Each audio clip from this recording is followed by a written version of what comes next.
సనాతన ధర్మం భాగం 13 త్యాగం. ముందు అధ్యాయంలో మనిషి చేసే కర్మ ఎంత బలీయమైందో తెలుసుకున్నాం. మనిషి ఏం చేసినా తన నివృత్తి మార్గం వైపు నడిచే ప్రయత్నం చేయాలి. అందుకోసం తన ఇంద్రియాలపై నియంత్రణ సాధించాలంటే తన మనసా వాచా కర్మేణ మంచి పనులు చేస్తేనే మనస్సు తన చెప్పు చేతల్లో క్రమేణా వస్తుంది. లేకుంటే భౌతిక సుఖాలకు తాపత్రయపడుతూనే ఉంటుంది. అలాంటి మంచి పనుల్లో కొన్ని ముఖ్యమైన వాటి గురించి ఈ క్రింద అధ్యాయంలో తెలుసుకుంటాం. సృష్టి పరమాత్ముడు లేదా ఈశ్వరుడు చేసిన త్యాగానికి నిదర్శనం. ఈ ప్రపంచంలో సకల పదార్థాలకు చైతన్యం కల్పించడానికి తన అంశాన్ని అన్నింటిలో నియమించి త్యాగం చేశాడు. ఈశ్వరుడు ప్రకృతిలో కలిసిపోయి ఆ ప్రకృతి అనేక జీవాత్మలుగా నెలకొనడానికి హేతువై అనేక రూపాలుగా అవతరించడానికి కారణభూతుడయ్యాడు. ఇది త్యాగానికి ఉదాహరణే కాక త్యాగం ఎందుకు చేయాలో కూడా తెలుపుతుంది. ఇతరుల మంచి కోసం తను తాను సమర్పించుకోవడాన్ని త్యాగం అని చెప్పాలి. అది అందరూ విధిగా చేయాలి అని పరమాత్మ త్యాగం మనకు తెలుపుతుంది. సృష్టి ఆదిలో జీవకోటి పుట్టుక మునుపు విశ్వమంతా సలసలా మరుగుతున్న అనేక లోహాలతో కూడిన ఒక పదార్థం.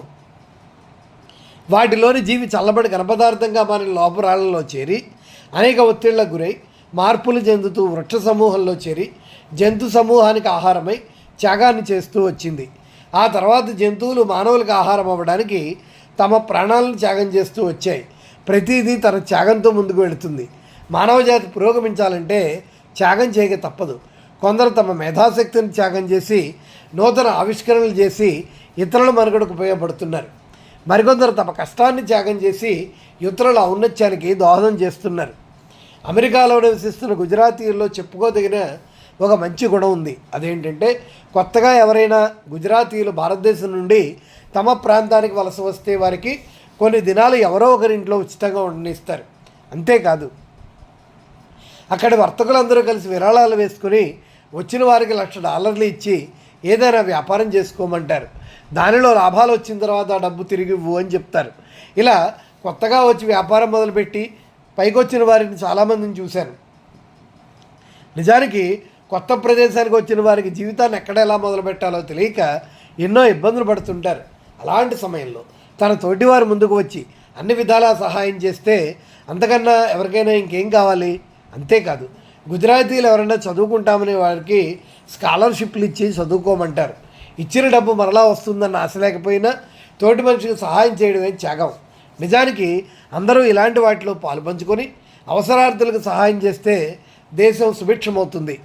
దేశ రక్షణగా అనేక మంది సిపాయిలకు ప్రాణం కూడా లెక్క చేయకుండా శత్రువులను ఎదుర్కొని పోరాడతారు. అది నిజమైన త్యాగం. వారి త్యాగం వల్లనే దేశం సురక్షితంగా ఉండగలదు. దేశం సురక్షితంగా ఉందంటే ఆ దేశ ప్రజలు సురక్షితంగా ఉన్నారు అని అర్థం. ఏ త్యాగమైనా చిన్నగా మొదలై కాలక్రమేణా పెద్ద త్యాగాలు చేసే అలవాటు అవుతుంది. ఒక్కో చినుకు కలిస్తే అది ఒక చిన్న చెరువై అవసరార్థుల దాహం తీరుస్తుంది, పంటలకి దోహదపడుతుంది.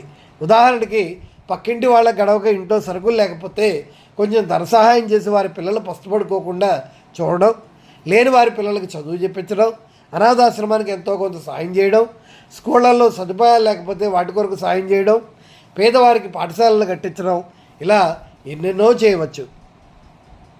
మీకు వీలు కాని పక్షంలో మీ స్నేహితులను బంధువులను ప్రోత్సహించవచ్చు. అందరికీ తెలిసిందే మానవ సేవయే మాధవ సేవ అని.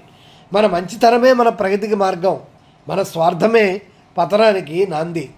ఇక్కడ గుర్తుపెట్టుకోవాల్సింది ఏంటంటే మంచి మనకి స్వర్గానికి దారి. మానవ జన్మ లేక మోక్షం అంటూ లేదు. మోక్షానికి మారుపేరే త్యాగం.